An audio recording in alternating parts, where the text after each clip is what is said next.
y'all. Welcome back. Episode number 6, Just Your Average Hunter podcast. Yep. And hey, you asked me a while ago about the choke in your gun and everything.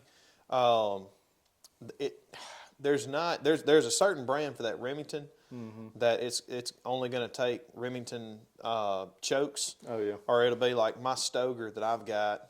They don't have Stoger chokes that I know of for turkeys that I know of, but they have, like, my choke takes anything made from Benelli. Yeah. So and they'll probably be like Remington chokes or whatever, but there may be another brand of gun that also supports a Remington, gun.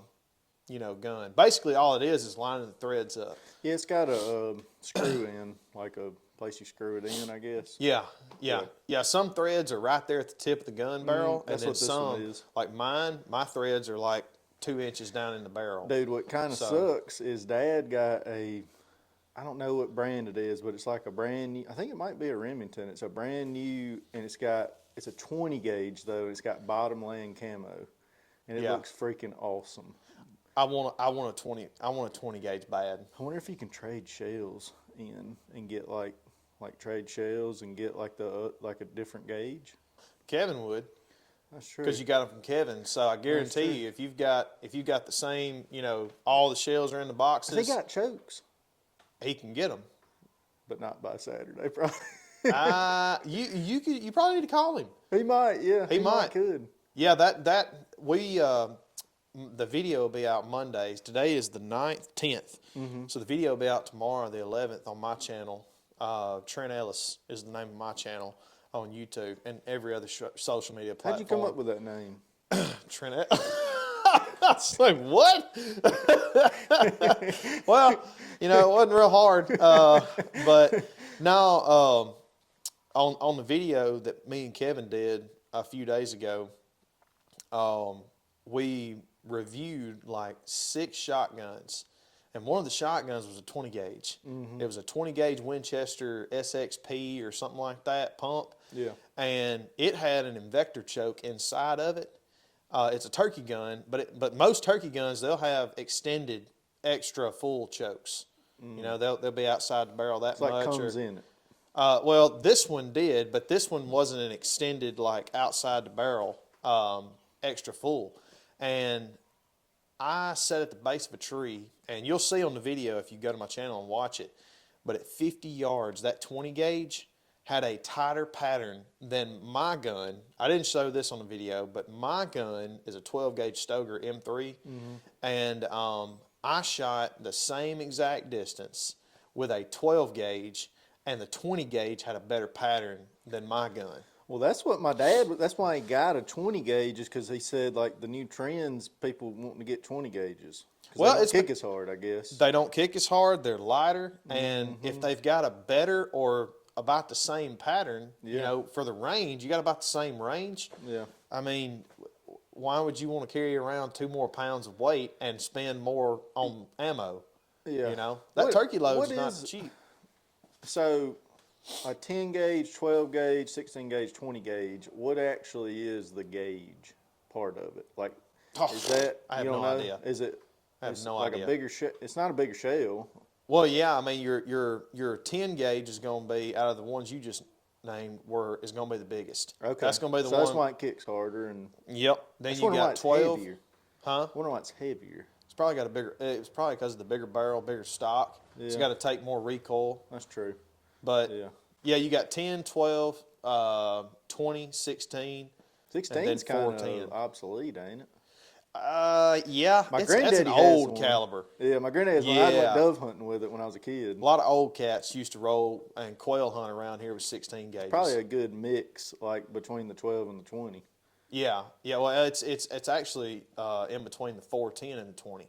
Oh, really? Yeah. Okay. Yeah. So, but now you were asking earlier about chokes and shells and stuff like that. Yeah. That Remington shotgun that you've got is going to have a specific brand of chokes. You'll have to have like a Remington choke or whatever. I mean, and you could get a Jebs or maybe even a Kicks. Lord, I've shot plenty of times with a Kicks high flyer that's a duck choke, and I've killed most of my birds with that. I would think a duck choke would be kind of tight patterned. It is, but it's not as tight. Really? I don't Yeah. think it. Oh, well, I guess you want to be able to spread it out with a duck flying. Yeah, Yeah, yeah. that And you makes want to sense. you want to be. I mean, you want to be throwing a little soccer ball at 60 yards if you can. Yeah. You're not going to, but with a turkey choke. But the best thing to do is get you like I think Jeb's is probably one of the best for turkeys, and then like Hunter's Haven, I know. And I'm sure Kevin will start doing this too at Smoking Guns, but if he's not already. But there's some stores that you can go in and buy one shell at a time, and you can pick like 5, 6, 7 different brands of shells, and it costs some money. It's going to cost $10 a shell or $15 a shell, but you take them, and that's how you can pattern your gun, and you can see which shell shoots the best, has the best pattern with your gun.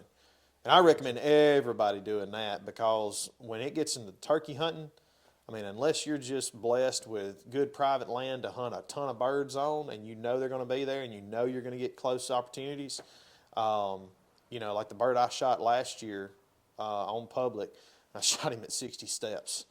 And if it hadn't have been for, I was shooting whatever that brand of shell. Let me go get it real quick, just in case y'all are wondering out there in TV land or YouTube land. Yeah. Well, I mean, people on Spotify, they're not going to see it, but I can talk about it. Another big shout out to Kevin too. If y'all ain't seen our last episode, we did it in Kevin Riley's shop in Manatee. It's called Smoking Guns. Yeah, Smoking Guns. Yep. And he's got guns, hats, cigars, smoking guns, cigars. Yeah, you can go and get your oil change and buy an AR if you want to at the same time. Get your tires rotated. Smoke while you're doing it. Pretty sure they won't allow weed. Okay, but other than that, you're okay. Yeah. But no, Kevin got us these. But this is what I shot last year. This is heavy 18 turkey TSS. It's 12 gauge, 3-inch, 9-shot. I like 9-shot. I don't know anything about the 2-ounce shot charge, but 1,250 feet per second.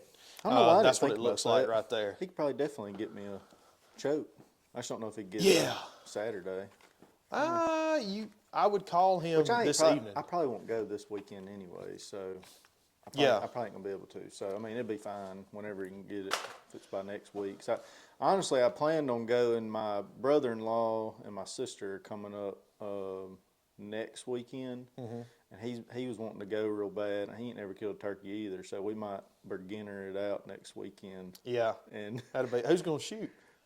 You ain't killed one. He ain't killed one. Who's gonna shoot? I'm probably gonna take the first shot. You better establish that. Like I tell everybody, like, man, I am such a douchebag when it comes to turkey hunting. I'll be honest. Like I'm so selfish. Like I told a guy this year, multiple guys that they wanted to go turkey hunting with me, and I said, hey man, I'd love to go, but I'm no Cuz Strickland or Michael Waddell or Philip Culpepper.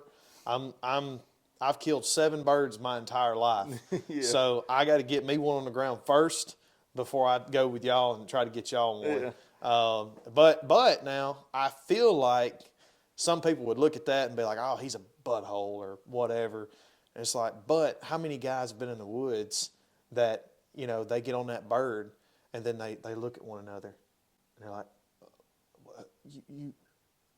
you going me? I'm gonna take it. Like they try to get it. They're going hoping that the other person is gonna be like, hey man, go ahead. Yeah, because that'll ruin a relationship, especially when that bird walks out and he's thinking that he's gonna shoot it and it comes in front of your gun barrel and you blow his head off.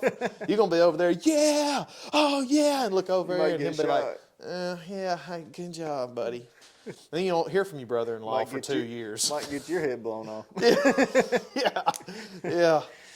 No, I want to get. I need to do that because I want that 20 gauge Dad has. This bottom land, it just looks, and it's brand new. The gun, he got it to turkey hunt because we thought we were probably going to maybe keep the place in Tennessee and not lease it out this year, which we ended up not doing. But he got it to turkey hunt, and I'd rather use it honestly. I would take these shells and I would shoot those out of the 12 gauge, at 50 yards. And I'd take that 20 gauge and I'd shoot it at 50 yards with, the same brand or whatever Kevin gets you, and just compare. And then obviously if the 20 gauge does just as good or better, that's what I'd take. Yeah.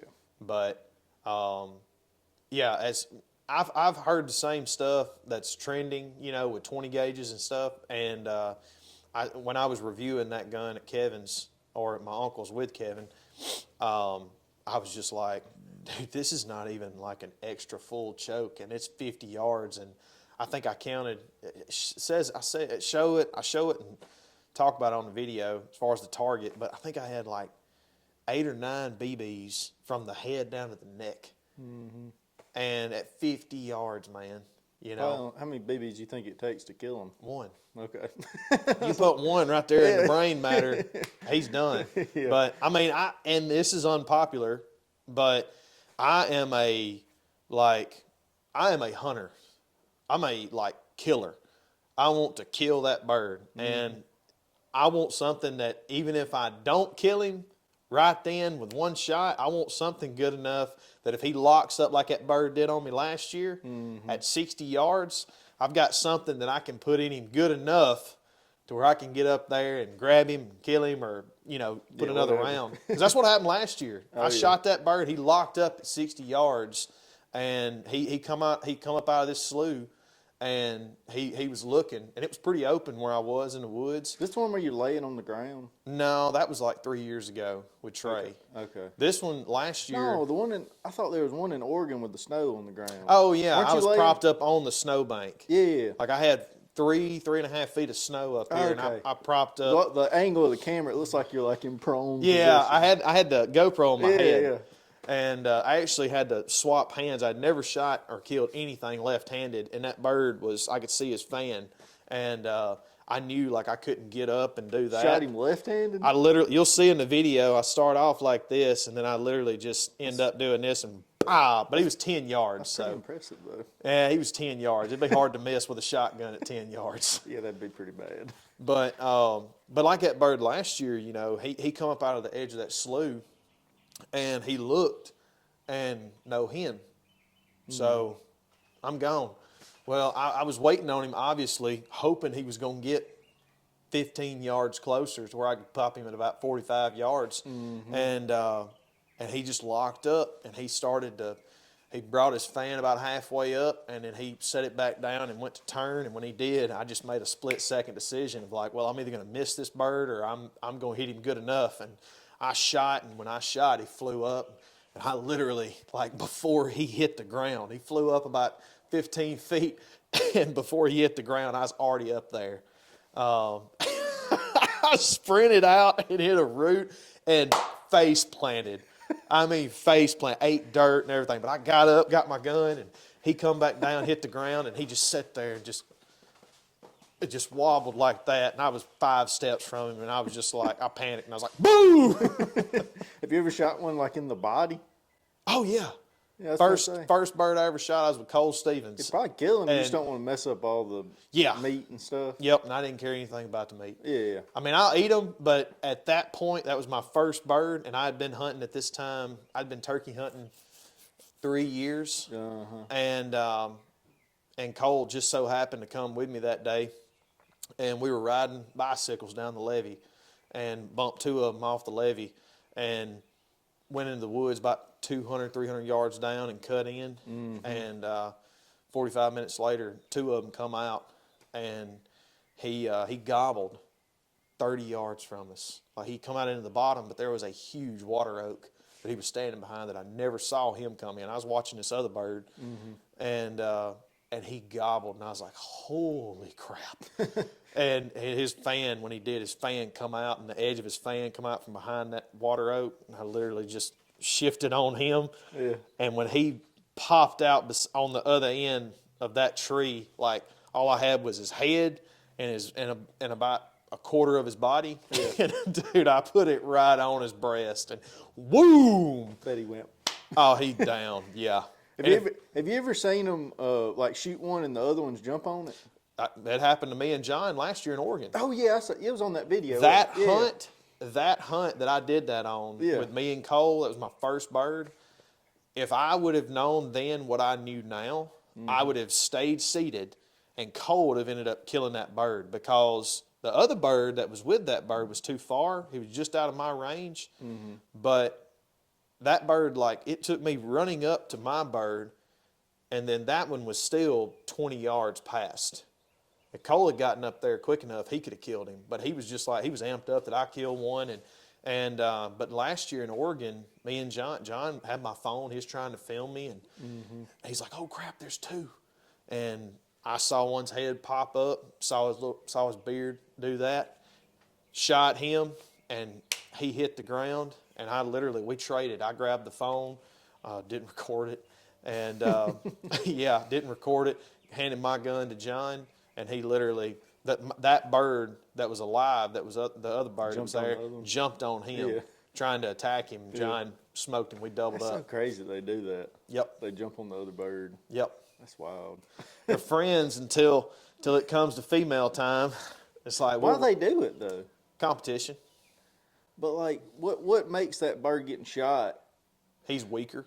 Okay. I mean, we're so like desensitized to nature and how nature actually works. And it is survival of the fittest. Yeah. So it's like when we have a weakling in our society, you know, we cater to them, we want to help them. And I'm not saying that's bad, but, you know, when you compare that to the animal kingdom, it's not. It's right. like when they see, oh, his foot's hurt, let's kill him. Yeah. I know I can kill him now. Like, let's attack him, and I'm going to take all the females. Yeah. Like, that's all birds are that way from what I've seen. Like all birds are like that. Yep.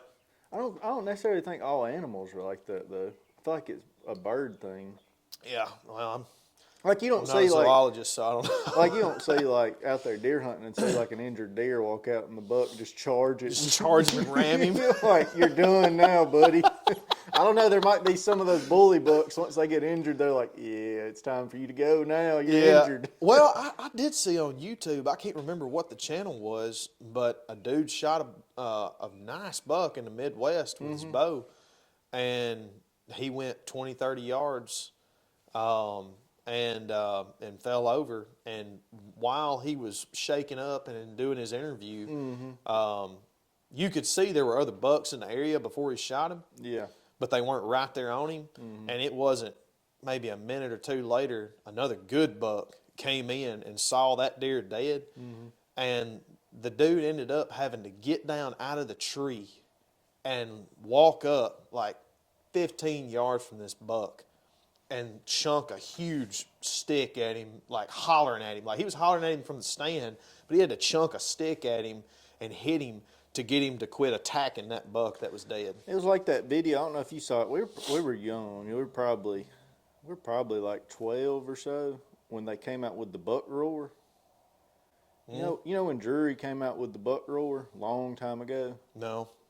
When they came out with the buck roar, there was this video. This guy, he was hunting. I can't remember who it was that was hunting, but he was hunting, and he shot this buck, and this buck came in, and maybe it was already roaring like like grunting like that deep grunt.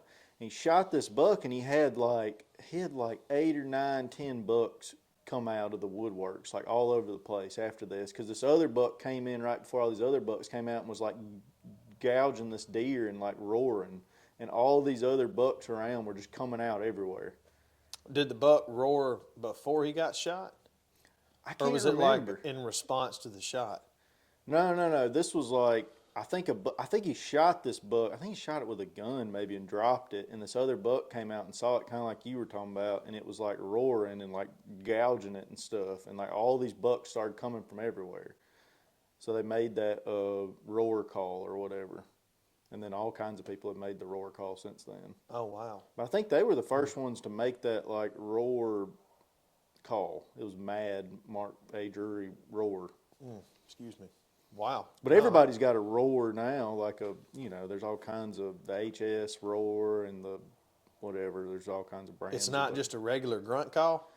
No, it's just that deeper, like throaty call. It's not like just like that old. I got one of those old True Prima. I think it was True Talker, or something. It's just like a regular grunt. Now everybody's got these grunt calls that when you hit it, it's like brr, brr, Yeah.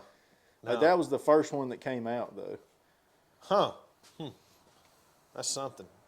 I remember on one of his videos I watched that he shot a deer, big old buck, in the hind quarter with a bow. Or it was like low hind quarter, just about like in the leg. And he was all mad about it and frustrated, talking about how he, wasn't gonna find the deer. And obviously, you watching the video, you see the thumbnail, he finds the deer. And dude hit a main artery in his leg, and I think he bled out in like 100 yards. Dude, that deer, where's it at? Is it out? Yeah, that one behind you right there? Right here? No, the one behind you, that 6-point. Oh yeah. That one right there? Dude, I hit that deer directly in the hind quarter. And I was like, dadgummit, I ain't ever finding that deer. And we walked 30 yards off the food plot, and he's laying there dead. Oh my gosh. Hit that, it's a, what's that artery called? Femoral artery, I guess. Femoral? Yeah, femoral artery. Yeah. Hit that artery. If you hit that artery, it's about like, it's almost better than hitting them in the lungs, I think. I think if you hit any artery, it's pretty much a done deal. But I don't know what it is about that one, but that deer didn't run. Like, it was like he ran and just went. Yeah. Like, it wasn't like he ran and kind of tweaked, like you hit them in the lungs and they kind of wobble a little bit and then they flop around. No, he like ran and just went Yeah. dead. Yeah. It's like hitting him in the heart, I guess. Yeah, I guess so. Basically the same. Yeah. But now you can hit them in the heart, and those jokers can run a long way. Yeah. They can run sometimes, I mean, not all the time, but I mean, you always hear those heart shots that are, he ran 480 yards before he died. Yeah, those one lung shots are bad. Those are the ones that you might not, if you bump them, they'll run a long ways. Yeah, I've had one occurrence where I hit one lung, and it was good enough, but I hit one lung on this deer, and he ran about 250 yards piled up. And luckily, where I was at, it was in a dried up bottom to where it had no undergrowth. So I mean, you could stand there with your binoculars and look for dang near 100 yards, But and then the other times, like you double lung them, and most of the time you're gonna see them fall. Oh yeah. Right there. But well, shoot, since the last podcast, you've been to Texas. How was that? oh my gosh, dude. Trent's video's out if you ain't seen it. Trent Ellis on YouTube. He got a video. He deleted half his footage. Deleted half my footage, man. Like, I was sitting there, and I had 1 hour and 51 minutes worth of footage. Oh, my gosh. I'd be so mad. I don't even know if I'd post the video. I'd be so pissed. Dude, I had 1 hour and 51 minutes to edit with. And, on TikTok, when I do my videos, I either edit it on TikTok or CapCut. And then I'll post it to TikTok, Facebook, Instagram, and YouTube Shorts. And on TikTok, when you take videos, shorthand videos or whatever, short form from your phone, just your camera, you can go into TikTok or CapCut and you can download, I'll use TikTok, you can go into TikTok and upload those videos or that long video to TikTok. You can dice it up and edit it and put it in your drafts. Well, when that video goes into your draft on the TikTok app, I can then go on to my phone, my photo album, and I can delete all of those short clips that I've edited and put together. Oh, yeah. And then I can go into my trash and delete them. So I can completely delete it from my phone, and it's on the app. Yeah. My dumb butt thought the same thing with these files that I moved over from my computer to Adobe Premiere. And Adobe I Premiere extended just had access to them. Right. Yeah. So I had the whole video was done, and our cameraman Ty, he's got a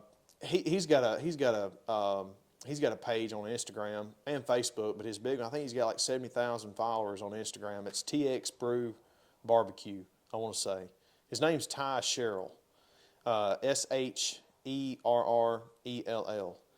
And him and Josh were cameramanning for him, for Corey, the guy that had me out there. And Ty, while we were hunting, I asked Ty, I said, I'm talking to him and everything, and I'm like, hey, you want to shoot a deer? Because we knew we were going to see deer that evening. And he's like, yeah, sure, whatever. and I got on footage, got on video from my phone, and it was pretty good footage. I got the hit, the kill shot, the deer running off, and everything. And so I'm editing the last bit of the deer running off. For whatever reason, when I put it together, I cut that part of the deer running off. I cut it off, and I literally just extended that part like 5 seconds to where you could see like the doe, her back end was going down. Mm-hmm. And when I extended it for 5 seconds, my MacBook, this is before I had a hard drive, my MacBook ran out of storage. So it completely cut all the audio. And it said, you're out of storage, force quit, blah, blah, blah, blah. And I'm like, oh, if I'm out of storage, I'm just going to delete these files, go into my trash, delete them, and I'll have 30 or 40 gigs. Mm-hmm. And I did that, and as soon as I emptied my trash, my whole line went red. And like a bunch of Chinese stuff come up on there about media this and that, and I'm just like, oh, yeah, that. But luckily, I had not deleted off my phone like 80% of the quail hunt. For whatever reason, I didn't delete. I deleted everything else off my phone because once I transferred it over to my computer, I deleted everything. And makes me sick. Yeah, I had my first quail kill on there. I had Jeff and Martin explaining the difference between a rooster and a hen, and I had all the dialogue from and a bunch of footage from the deer hunt, the first deer hunt we did, where we killed like four or five does. Mm-hmm. And it deleted all that. Dang. So I literally, like 2 days later, I ordered a 2 terabyte. Did you get the SanDisk? It's orange. Extreme? Lacie. Is that it? Lacie? No, I think that's it. Lauren not Strickland, Lauren Ellis, cousin's daughter, she shot it to me and recommended it. So I went on Amazon and got it. Yeah. But yeah, it was Texas was phenomenal. I've always driven through Texas and been like, man, this place sucks. There's nothing here, and there's not even any trees to look at. And I was been in Texas a whole lot. Really. Huh? I don't guess I've been in Texas just a ton. Unless it's kind of like Mississippi. I mean, in a sense, to where if you're not from there, there's not a ton to do there unless you're gonna hunt. Yeah, unless you're in like one of the big cities. Unless, I guess. well, that sounded stupid. Yeah, you can go to Dallas, San Antonio, Houston, whatever. But outside of the cities, you gonna hunt. It's like small town Mississippi. Yeah. Yeah. And but we Corey Lear from Monarch Hunting Product. He invited me out there because he's a member of this club. It's a private hunting club, and Jeff Sterner is the owner of it, and he manages the whole thing. And I mean, he works 7 days a week. Like, he's not an owner that owns it and is like, all right, guys, y'all go have fun. I'm gonna go sit on my yacht, or what? Like, he's sleeping on the couch with his 3-year-old daughter Ava. Throwing her on his shoulders, guiding quail hunts, and hopping fences with her on his shoulders, looking for deer. Like, dude's an animal. But he's the owner of the club, and then Martin Yultashay, something like that. He's the senior guide. Miss Sandy's she cooks for him and cleans the lodge. But everybody was just super, super nice. And one thing that was crazy about that is this was a high-dollar club. Mm-hmm. I expected people that are making that much money to be how they're portrayed pretty much everywhere, like rich snobs. Mm-hmm. Literally the nicest people you've ever met. There was no competition. There was no sarcasm from this guy to that guy because his business was doing better than his. It was just everybody was there to have a good time. Yeah. I mean, Damon, like, we got done hog hunting that first night, and he brings over his gun. He's got I'm not going to say how much the gun cost, all right? But it's way more than I would spend for a gun and a thermal. Yeah. Okay. It's top notch. Dude, those thermal scopes are expensive. Top notch. Yeah. And I wouldn't even let my son shoot it. I mean, until he was like way older and then signed a contract. But he literally just handed me the gun. He's like, "Hey man, go take it out. Take it out tomorrow night. Y'all have fun." But it was super fun. We doe hunted that morning, and that night we excuse me, that afternoon I got there, we doe hunted. That night we went hog hunting with thermals. Next morning we got up about 9 and went quail hunting at lunch, and then left there, and I shot the biggest doe of my freaking life I with saw Jeff. the one you had on video. That Yes. You actually had the video footage. Yes. Yeah, that doe was big. I What's she said in weigh, the video, 150? I said in the video, she's probably 140, 150, and we didn't weigh her until we got back later. Yeah, she was 160. Golly. I think she was You over wouldn't think 160 deer in pounds. Texas would be that big. Well, and we were we were closer to Louisiana. So this was Yeah. like those type of deer that you're thinking about, 19, 20 inches South wide. and- Texas. yeah.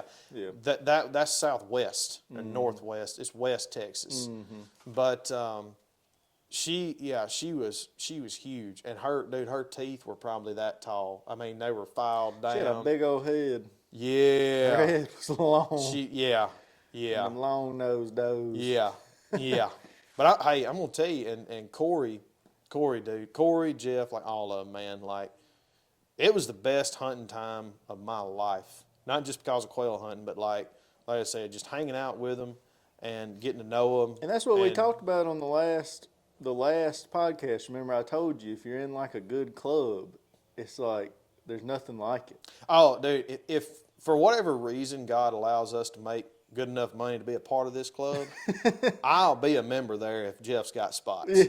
Just because, I mean, they've got thousands. But they of changed acres. your They got like mind. 30,000. Yeah. Because like Oh, yeah. I told you, I said no, like if you get a good, like that's why, like growing up, like I was in hunting clubs, like we were in some that weren't great, like you thought of, like places Yeah. where it's kind of stingy and just not great. Yeah. But we were in some that it's just like it's so much more fun when Yeah. you're with people and you Yeah. know just having a good time, being able to come back after hunting and eat. Well, and, I mean, and you know, this is a controversial thing to say, but you know, in down home, you know, country living America, most people hate what they do. Mm-hmm. They hate their job, and they really dislike their life. You know, they make today in this country, it's hard enough. I mean, you won't even fill a buggy halfway up before you spend $200 at the grocery store. So the cost of living's going up. Nobody's getting paid more. And so you get guys that are spending $1,000, $2,000 a year to go in this hunting club, and it's just you've got guys that already, you know, there's going to be people in there they don't like, they grew up with, they didn't like, and they having problems at work, having problems at home, and most of it is around financial struggle. Mm-hmm. And so there's especially in today's time. Yeah. It's yeah. And today's time, people just hate everybody. People just mad. They're looking for a reason to get pissed off. Mm-hmm. And you just, you know, it's like you just run into, I feel like, a lot of issues in clubs around here. And I've never been in one, but my Lord, I've heard a ton of stories about a lot of them. Mm-hmm. And people getting in clubs and they'll be out the next year and be like, man, screw that club. They did this, and this. Oh yeah. But you know, out there it's like you get what you pay for. Mm-hmm. Like it is a good time. Everybody's respectful. I mean, yeah, and there's jaw jacking and stuff, but there's no fun, ulterior motive. There's no underlying meaning like, oh, he was joking, but just polite enough to, if you caught him on it, he could say, whoa, man, I was joking. None of that. Yeah. Everybody was having a good time, and everybody was there to literally just hang out and kill stuff. Well, it just comes down to nowadays, and we're in the, I guess we're millennials. No, I think because we're we're 95 babies. I think millennials were cut off at like 90. 97. I think. Yeah, I think Oh. we're millennials technically, but I don't know. The Gen Z and millennial, we're like right on the cusp of it, but like nowadays it's like a lot of the Gen Z, it's like attitude just sucks. Well, it's all how you was raised. Yeah, nobody. I mean, gets their everybody's butt whooped complaining. anymore. No, everybody's complaining now about these kids in school, and it's like they're the worst generation. Blah blah blah blah blah. It's like no, the people that are raising them are the worst generation. Yeah, the millennials, us. Those are, yeah, we're the worst generation ever. We're the ones that, won't even go to work and won't provide a service, won't provide any entertainment. Like, we're not going to go to work if we can make $800 a week or a month off unemployment. Yeah. That's what we're going to do. And then when a teacher gets on to their kid at school, it's like, oh, what? No, we going to the school. I can't believe, did that coach holler at my son? No, Johnny didn't do that. That's the generation of folks that are raising this piss poor generation now. Yeah, because we need people getting their butts chewed. And butts whooped. Yeah. I think a butt whooping develops common sense in a kid. I do. Yeah. There was so many times. Did we just hear Shelby yell at you? No, they're out there playing. Oh, yeah. I remember so many times as a kid thinking about doing something. Come here, let me whoop your butt. Well, I just remember as a kid, getting disciplined, getting spanked over something that I needed it for. But then, like, there'd be 5, 6, 7, 8, 10 instances within that next month that I had a chance to be mischievous. Yeah. And do something else. And it's like, but I remembered, like, this situation doesn't have anything to do with what I got whooped for last month. But I remember getting whooped for that. And I probably get whooped. No, I'm good. I'll be all right. Yeah. And I think that's why these kids nowadays, a lot of them don't have good sense. Lord give a hammer. It's they do like whatever they want. Yeah, and there's no fear, there's no respect for adults or anything. But I mean, how did we get off on this? I don't know. Good Lord. We're supposed to be talking about hunting. We're talking about freaking piss poor parents in America. Trent's giving a life lesson sermon over here. Take heed. Yeah, if this goes viral, there goes half my followers right there. No, we were talking about just like you having a good time in Texas, like just because they were raised right, pretty much. Yeah, I mean, people were raised right. Yeah, and they I like Texas people. I really do. I served with a bunch of them in the Marine Corps, and everyone that I can think to name, love them to death. And they were just good, hard working. Martin stabbed himself while he was taking the jawbone out of that doe that I shot, literally with a case knife, stabbed himself in the arm. And I ain't gonna repeat everything he said. It wasn't too bad, but he stabbed himself. He cussed, and he looked at it and blood's going everywhere. And I'm like, Mr. Martin, we need to tend to that a little bit, don't you think? Oh no, I'm gonna finish cutting this doe's jawbone out real quick, and then I'll get to it later. I bet Sandy's got a Band-Aid in there for me. I'm like, you gonna need more Band-Aid, bud. Like, but that's need a tourniquet on this one. Yeah, but that right there, that kind of man is what America was built on right there, And I was about to go off on soapbox again, but anyway, no, good people. I had a great time. Good people. The quail hunt, dude. What kind of mount did you have for your GoPro? Because that was cool. So 2 days before I went to Best Buy and bought a. Have you ever seen on THP, the Hunting Public, to where Aaron or any of those guys, Zach, Jake, Ted, Nick, Greg, they'll have a lot of them will have it's a huge clip. I got it in the truck. Mm-hmm. It's a huge clip that clips on to the butt of your gun. And it's got like an arm that comes out here, and it's got your GoPro right here. So it was on your gun? Yeah, it was on my gun. I thought it was on your shoulder, and I was like, how is that? I was wondering how that would work, because it looked like it was like right here. Dude, I'm going to use that thing every single that'd be hunt perfect for turkey. I was going to say turkey hunting, that'd be... The only thing that would be better is if they could, like Painted Arrow has some things to where it's magnetized to your phone. You put a phone magnet right there. The Painted Arrow things look cool. Whatever reason, they don't have one for a shotgun. They've got it for a bow mount and a crossbow mount, but no shotguns. And I'm like, dude, I want this for my phone so I can film turkey hunts with my phone, but just like snap it on real quick. I thought about getting one of the ones for the bow. I just wonder how heavy it is, because I feel like Oh, it can't be that darn heavy. Well, no, I'm just talking about not the mount, but like having your phone on there with your like on your stabilizer. I feel like you'd have to practice with your phone on there, like 'cause that's gonna add a solid couple ounces, like weight wise, when you're drawing back. Yeah, maybe. But I mean, I you thought get about used getting to it, Dude, but you're 6'3" and like 200 pounds. You'd be all right. no, I know. I was like, I'd have to like literally put it on there every time I shot just to be like used to the weight difference. Yeah. Yeah. So that's why I didn't get one, but they look cool. Well, now that I got this iPhone 15 Pro, that's about all you need. Like, good Lord. I mean, especially for turkey hunting. And if I had a cameraman, that'd be different. But, man, right now, I ain't hauling all that stuff out there. I used to do it for deer years ago. And I can hunt with a GoPro and that right there and be good. So I just got to find a mount that's,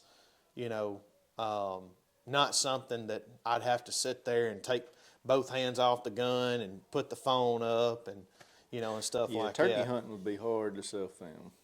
Yeah. So, I mean, if I can find something like that within the next few days, I'll get it.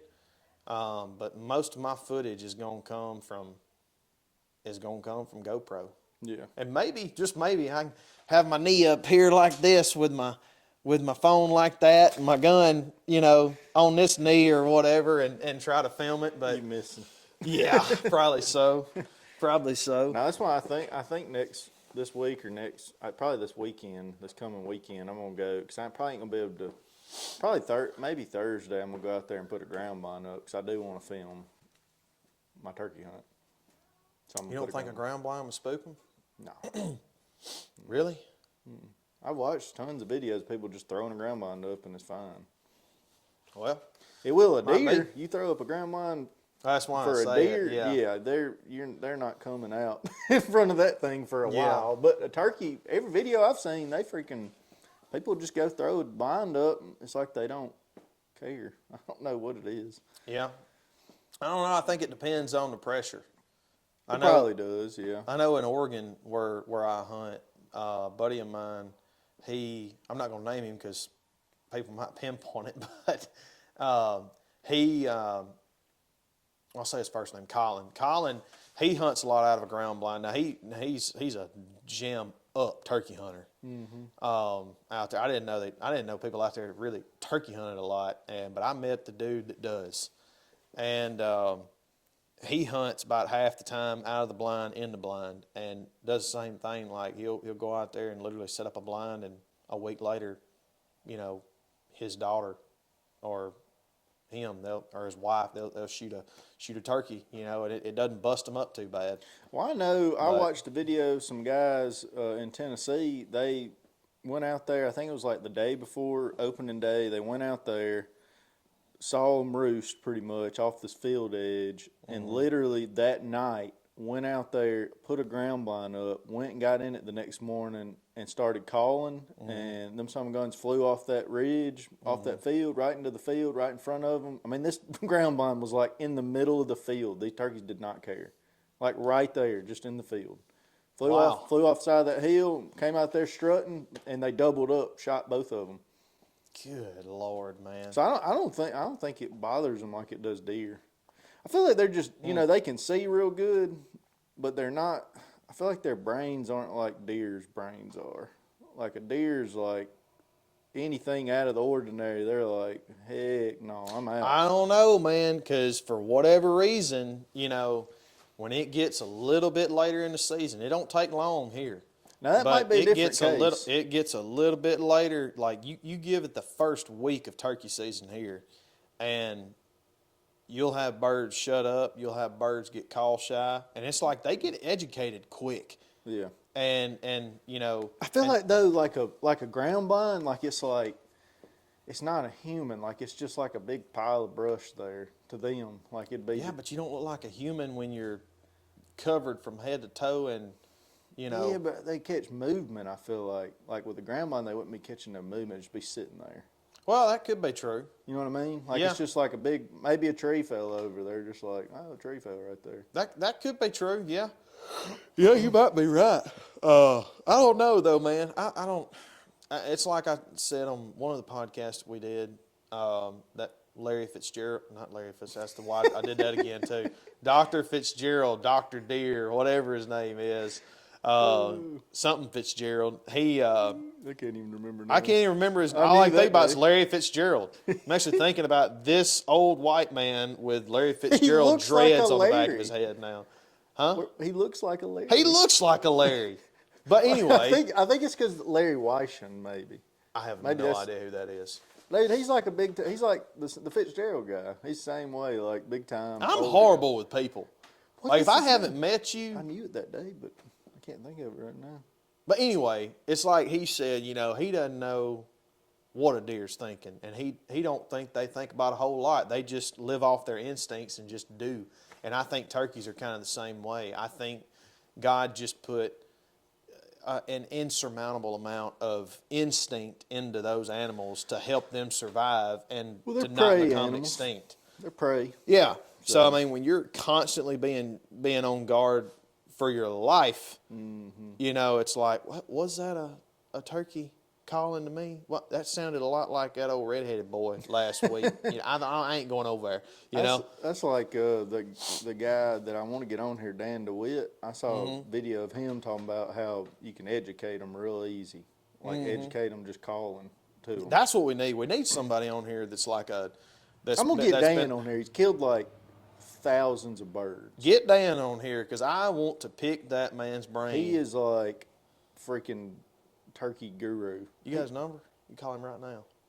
My dad does. I don't got it, but I can get it. Jeff He's from Danny? Louisiana though, so we'll have to get him up here. But he'll come. Shoot, yeah, man, that'd be awesome. Yeah, he's him, and I want to get Preston Pittman on here too. I don't know if Dang, that name sounds familiar. Who is that? he's like big time turkey guy, and he like can call by like he used to. I don't think he can do it like he used to because he's older, but he used to could like do like all the calls by mouth. Like he sounds just like a turkey. See, I've seen something somewhere with him because that name. I'll show you. That's in there. I'll show you a video when we get done. He's big time turkey guy. Okay. He lives in West Point, I think. Dude, those two, and then even my buddy up in Tennessee that's got the bow shop, Brandon. He's done the freaking turkey grand slam. We need to get these guys on here over the next 2 months. Where y'all at? Come I know on. y'all are one of our 76 views. Good Lord. Come on, man. That gum. No, for real. We need to get. That's our plan going forward. Not next one, maybe the next one. Maybe the next one. I don't know. You just said that like 3 times. Well, I'm so confused right now on what you're talking about. It might be the next podcast. It might be the next one after that. But we're gonna have one of these 3 turkey gurus on here. Okay. Well, I'm gonna let you do it since you got all the or Brian's got all the connections. And if we got to go to somewhere else to get them, we can. Yeah. we're mobile. We got tripods. Yeah, that's right. We got tripods and vehicles, so Yeah, we'll go. there. We'll get it. We'll get to you. But Reach out if you're a turkey guru. yeah. And I know we talk about some controversial stuff. Sad to say, it's controversial, but whether it's politics or turkeys or whatever. But if you don't agree with something, leave us a comment and tell us why not. Yeah, All right. we want to know. We're not going to try to sue you or nothing like that. I mean, I ain't got the money for a lawyer anyway, so just me being up there in a courtroom saying, hey, this guy pissed me off. Can you give me some money? Defamation. Okay? Yeah. On us that are celebrities. When you say defamation, all I think about is someone who's deaf. I think about crap. Defecating? I knew that one. Yeah. Oh, this podcast is going to go in the whole next week. Like we'll be 10 years from now talking. We'll have 87 subscribers. Hey, we'll get 50 views instead of 100 next week, probably. I'm here for it. Look, I got the boat. I'm here for it. I'm here for it. That's what we got to do. We got to do an episode one time, just sitting in the boat. Yeah, on the water. Yeah, like listening for turkeys. We could. That'd be fun. No, we can't do that because we would have to do it this week. Nice cameras in the water, and then there goes our podcast. For that week. Yeah, for sure. Oh, Man, well, what time is it? 7:40? Well, 7:40. Well, yeah, 17:40. I was going to say. It's like, well, it went by quick, and the sun's still not down. So, It is going to go down later today. Yeah, I saw the sunset time is 6:57. Yeah. So I figured I'd get out there. I love it. I figured I'd get to the boat ramp about 6:30, 6:40, and see if I can't be sitting where I need to sit at right at sunset, and I'll probably pull out of there about 7:30. But I'm taking Trip Moss and his dad tomorrow, Ronald Moss. So hopefully, when's this thing coming out? This will be March 13th. 3 days. Mm-hmm. Well, hopefully, I'll have a video coming out like the 14th of Trip smoking his first bird. Oh, yeah. So I've never taken a youth hunter hunting, and I've taken 3, and this will be my 3rd, and we've never killed anything. So Terrible guide. yeah, pretty bad, pretty piss poor. The reason the 3 But- didn't shoot him is because Trent grabbed their gun and shot it for him. No, that's not a youth. That's not a youth. That was my brother. But yeah, so hopefully tomorrow, hopefully I can get one bedded down tonight. That's my plan, is to at least hear one, obviously within earshot, drop a pin on that bad boy, and be in there sitting under him at 6 o'clock in the morning, hopefully. Just keep So- those intrusive thoughts away. Don't grab his gun. Oh, man. I'm not, dude, I couldn't. I would feel so freaking bad. Anyway, look, I got to run. Yeah. All right, Trent's guys, got stuff to do. see y'all next week. We'll see y'all next time.